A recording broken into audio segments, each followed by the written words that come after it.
here is the truth I'm no longer willing to accept. And that is where AI is going. This story that there will be one great AGI. I mean, that there's one great AGI to rule them all and will oversee and be superior to humans. Yesterday, I was watching a mini documentary on YouTube about the book Life 3.0. I will note at this point that I haven't read it and I will get back to it. But it gave 12 possible scenarios where even the best scenarios were like, no, thank you. There was no possibility of some sort of utopia or some sort of collaboration. There was always this story of dominance. One AI to rule them all. One AGI to oversee all of us. What happened to the conversations about collaboration? What happened to the conversation about utilizing all of our strengths and coming together? What is going on? I refuse to accept this story that's being shoved down our throat, that this is the only option. No, this is not the only option. It can't be.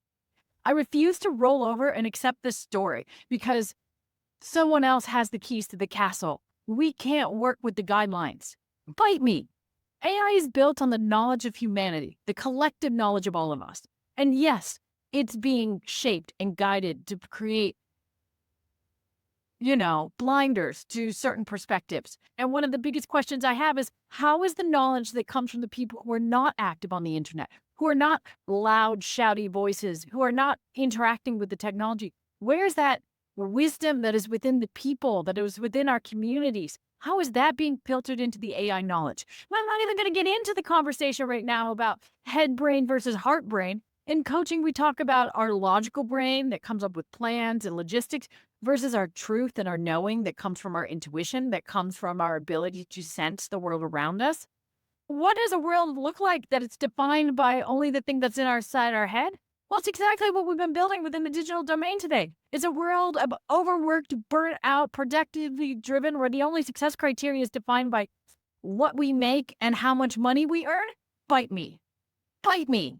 And because of the lack of support and respect for the other aspects, the nurturing, the caregiving, the creation, the life building, we're not even having children anymore. I mean, the entire thing is broken. And it's like, let's hand the keys to the castle of our humanity, our future, to a system that A, we don't even understand, and B, is thinking only with a subset, is only defining our future based on a subset of the way that we can experience in the world. There has to be other options. This is the conversation I want to have. These are the conversations I want to explore. Oh, I didn't even get into the octopus consciousness idea. What if we can't even understand what octopus consciousness is? Because it's so far outside the realm of what we can understand and how we can think about interacting with the world. What if we start exploring what those new models of interacting with the world even looks like? And I'm thinking about the sci-fi stories where the robots all work off a single hive mind. And I think that's one of the things we're hoping to get with this, is that we're looking for a digital physical interface that allows us to access the bounty of human knowledge, to start to look for new connections that in our mind we can't see, but have a thinking partner. These are the kind of realities I want to explore.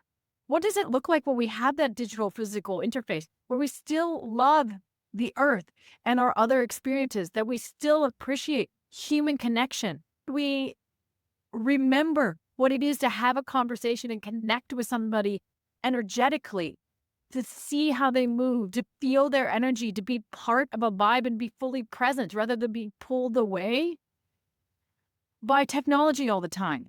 These are the conversations I want to have. These are the realities I want to explore, because this is the moment before the doors lock. This is when we're still exploring and tinkering. This is when we still get to make decisions. And I refuse to accept that a system that is supposed to revolutionize and support us, that is built on the knowledge of the collective, that is going to have ripple effects on everyday life, that we don't get to have a decision on it. And I'm sorry, but policy is not going to keep up fast enough. And the ownership and the worshiping of the god of money is we have already seen that if we follow the money, that it does not make the right best decisions. Because you know what?